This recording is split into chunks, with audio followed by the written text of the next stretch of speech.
కూడా లేడు. పక్కన ఎడదామంటే ఎవరు కూడా మరణించిన వారిని లేక మరణానికి సిద్ధపడిన వారిని లేపలేరు. దేవునికి స్తోత్రం.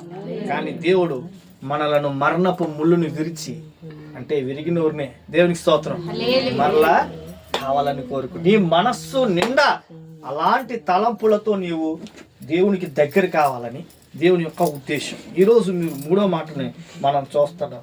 మొట్టమొదటి రోజు నుంచి ఈ 3 రోజులు మీరు నేర్చుకుంటున్న పరలోక ఫోన్ నెంబర్ నువ్వు చెప్ప.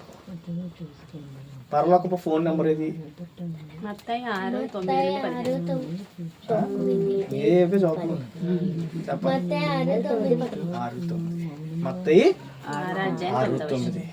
పరలోక ఫోన్ నెంబర్ అడిగితే మీరు గుర్తుపెట్టుకోవాల్సింది నోట్ ఇది ఏంటంటే మత్తయి 6-9.